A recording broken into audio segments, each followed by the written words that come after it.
সালামু আলাইকুম রহমতুল্লাহ। এই মুহূর্তে আমরা যে বিষয়টা জানবো, ডায়াবেটিস থেকে আমরা কিভাবে মুক্তি পেতে পারি। দেখেন, ডায়াবেটিসের সমস্যা এটা একটা মেজর সমস্যা। এটা যখনই আমাদের দেহের মধ্যে দেখা দিবে তখন আমাদের দেহে বিভিন্ন ধরনের প্রবলেম দেখা দিবে। তো সাধারণ অবস্থায় ডায়াবেটিস তিন ধরনের হয়ে থাকে। একটা হচ্ছে জেনেটিক, বংশগত ডায়াবেটিস, যে আপনার বংশে কারো না কোনো ডায়াবেটিস আছে, এই জন্য আপনার ডায়াবেটিস হয়েছে। এই ডায়াবেটিস কখনোই আপনার দেহ থেকে যাবে না। এই ডায়াবেটিসকে নিয়েই আপনাকে পৃথিবী থেকে যেতে হবে। হয়তো এটাকে নিয়ন্ত্রণ রাখা সম্ভব, বাট এটা কখনোই আপনি দেহ থেকে যাবে না। এবং আরেকটা হচ্ছে আমাদের যে অগ্নাশয়ের বিটা সেল, অর্থাৎ আমাদের যে অগ্নাশয়, মানুষের যে অগ্নাশয়ের বিটা সেল থেকে ইনসুলিন নিঃসৃত হয়। সেই বিটা সেল যদি নষ্ট হয়ে যায়, অনেকের ক্ষেত্রে এই সমস্যাটা দেখা দেয়। বিটা সেল নষ্ট হয়ে যায়, তাহলে মৃত্যুর আগ পর্যন্ত আপনাকে ইনসুলিন নিয়েই বেঁচে থাকতে হবে। কারণ আপনার দেহ থেকে যে ইনসুলিনটা নিঃসৃত হয়, ওই নিঃসৃত হওয়াটা বন্ধ হয়ে গেছে, যার কারণবশত আপনার ডায়াবেটিস কখনোই যাবে না। আপনার ডায়াবেটিস মৃত্যুর আগের দিন পর্যন্ত আপনাকে ইনসুলিন নিয়েই বেঁচে থাকতে হবে। থার্ড যে প্রসেস, সেটা হচ্ছে আপনার দেহের অতিরিক্ত ওজন বৃদ্ধি পাওয়া।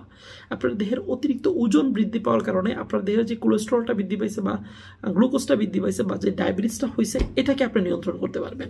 এজন্য আপনাকে পর্যাপ্ত পরিমাণ আপনাকে ভালো কোলেস্ট্রল জাতীয় খাবারগুলো যদি গ্রহণ করেন বা যদি ওজনটাকে নিয়ন্ত্রণ করেন, দেহের কোলেস্ট্রলটা কমান, দেহের গ্লুকোজের পরিমাণ কমান, তাহলে আস্তে আস্তে আস্তে আপনার ডায়াবেটিসটা নিরাময় হবে। কিন্তু পরিপূর্ণ নিরাময় না, নিয়ন্ত্রণে থাকবে। যতদিন পর্যন্ত আপনার ডিসিপ্লিন, নিয়ম শৃঙ্খলা মেনটেন করে চলবেন, তখনই দেখবেন যে আপনার ডায়াবেটিস নিয়ন্ত্রণ অবস্থায় আছে। এবং শারীরিক ব্যায়াম করার চেষ্টা করবেন ওজন নিরাময়ের জন্য।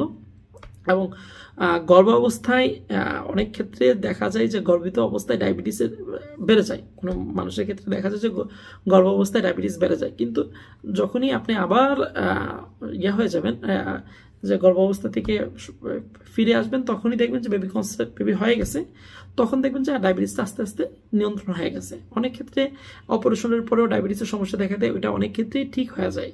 কিন্তু স্বাভাবিক অবস্থায় ডায়াবেটিসকে আপনি নিয়ন্ত্রণ রাখতে পারবেন, কিন্তু সেটাকে কখনোই আপনি নিরাময় শতভাগ করা সম্ভব নয়। এই জন্য আমাদেরকে ডায়াবেটিস নিয়ন্ত্রণের জন্য বেশ কিছু নিয়ম শৃঙ্খলা মেনে চলতে হবে। ডায়াবেটিস নিয়ন্ত্রণের জন্য আপনাকে অবশ্যই খাদ্যাভ্যাসে পরিবর্তন আনতে হবে, ঠিক আছে? ডিসিপ্লিন মেনটেন করতে হবে।